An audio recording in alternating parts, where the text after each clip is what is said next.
دین سیکھنا ہر مسلمان مرد اور عورت پر فرض ہے، واجب ہے، ضروری ہے۔ ہمارے نبی کا فرمان ہے، طلب العلم فریضۃ علی کل مسلم۔ علم دین کا سیکھنا ہر مسلمان پر فرض ہے۔ اس سے مراد دین کا بنیادی اور ضروری علم ہے جو فرض ہے ہر مسلمان پر۔ آدم علیہ السلام کو فرشتوں پر علم کی بنیاد پر برتری حاصل ہوئی تھی۔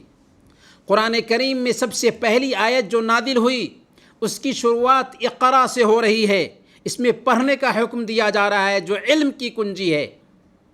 یہ علم ہے جسے سیکھنے کے لیے آدمی نکلتا ہے تو اس کے لیے جنت کا راستہ آسان کر دیا جاتا ہے۔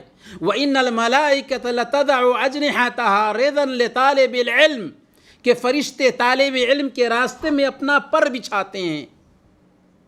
زمین و آسمان کی ساری مخلوق، یہاں تک کہ سمندر کی مچھلیاں بھی عالم کے لیے دعا کرتی ہے۔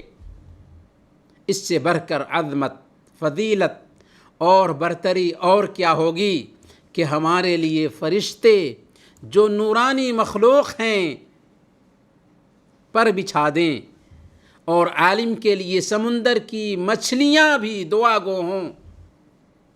علم کی اسی اہمیت کی بنیاد پر اللہ پاک نے اپنے نبی کو حکم دیا کہ وہ اس میں اضافہ کی دعا کرتے رہیں۔ حالانکہ اللہ تعالیٰ نے اپنے نبی کو کسی بھی چیز میں اضافہ کی دعا کرنے کا حکم نہیں دیا سوائے علم کے، اور فرمایا وَقُلْ رَبِّ زِدْنِی عِلْمًا، آپ کہتے رہیں کہ اے اللہ میرے علم میں اضافہ فرما۔ اسلام عمل کرنے سے پہلے علم سیکھنے کا حکم دیتا ہے۔ امام بخاری رحمۃ اللہ علیہ باب باندھتے ہیں، باب العلم قبل القول والعمل، باب ہے علم حاصل کرنے کا قول اور عمل سے پہلے۔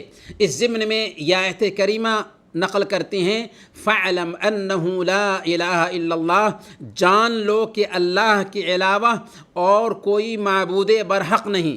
اس سے پتہ یہ چلا کہ مسلمان جاہل نہیں ہو سکتا، مسلمان جاہل نہیں ہو سکتا، مسلمان جاہل نہیں ہو سکتا۔ سب سے پہلے اسے کلمہ لا الہ الا اللہ کو جاننے کی ضرورت پڑتی ہے، تبھی وہ مسلمان بنتا ہے۔ یہاں تک کہ ایک آدمی مر جاتا ہے پر اس کا علم نہیں مرتا، اس کی اولاد اس کا ساتھ چھوڑ دیتی ہے، اس کے املاک اس کا ساتھ چھوڑ دیتے ہیں، اس کی دنیا اس کا ساتھ چھوڑ دیتی ہے، لیکن اس کا علم اس کا ساتھ نہیں چھوڑتا۔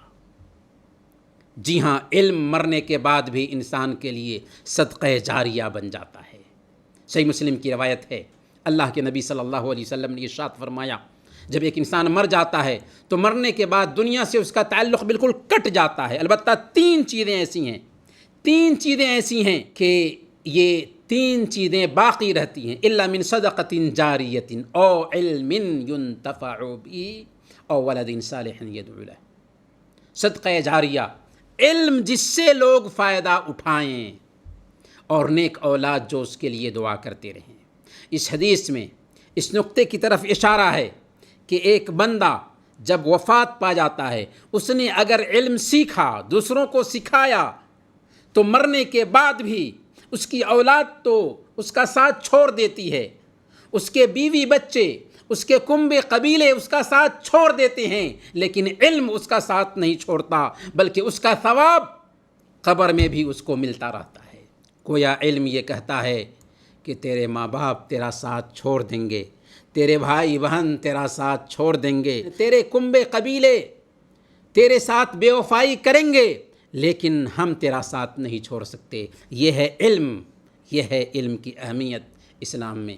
اس لیے حضرت ابن مسعود رضی اللہ تعالی عنہ کہا کرتے تھے، اغد عالما او متعلما او مستمعا ولا تکن الرابع فتہلک۔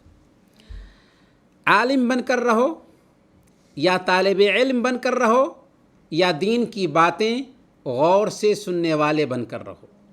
تینوں میں سے ایک ضرور بنو، یا تو عالم بن کر رہو، یا طالب علم بن کر رہو، یا دین کی باتیں غور سے سننے والے بن کر رہو، تینوں میں سے کوئی ایک بن کر رہو۔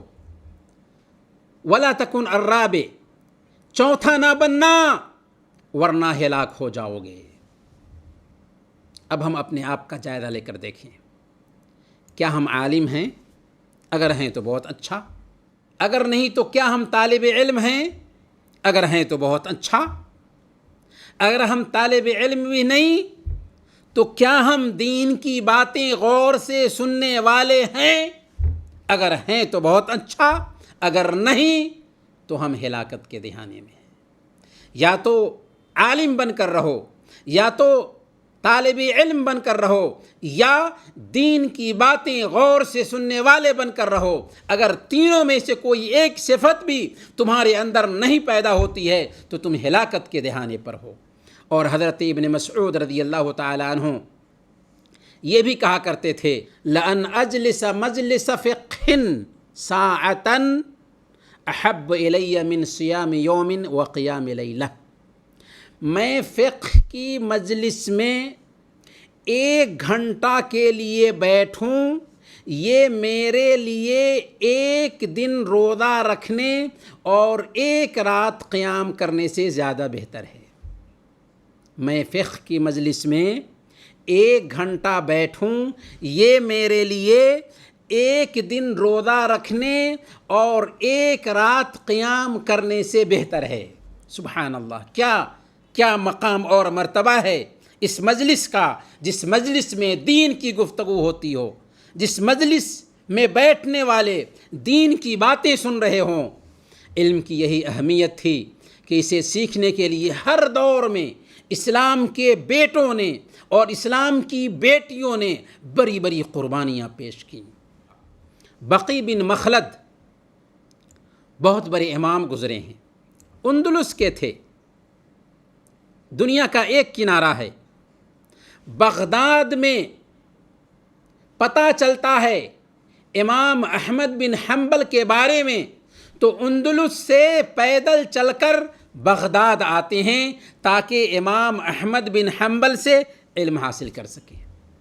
پتہ چلتا ہے ان کو کہ امام احمد بن حنبل کو خلق قرآن کے فتنہ کی وجہ سے گھر میں نظر بند کر دیا گیا ہے، کوئی ان سے مل نہیں سکتا، وہ درس بھی نہیں دے سکتے۔ بالآخر وہ امام احمد بن حنبل کے پاس فقیرانہ لباس میں آتے ہیں اور ان سے گزارش کرتے ہیں کہ آپ کے پاس میں ہر دن فقیرانہ بھیس میں آیا کروں گا اور مجھے آپ صرف 1 حدیث سنا دیجئے۔ چنانچہ ایسے ہی اتفاق کر لیا انہوں نے، ہر دن آتے تھے، فقیرانہ بھیس میں آتے تھے، آواز لگاتے تھے، امام احمد بن حنبل دروازے پر آتے، 1 حدیث سنا دیتے، گھر میں چلے جاتے۔ اس طرح انہوں نے 300 سے زائد حدیثیں یاد کر لیں۔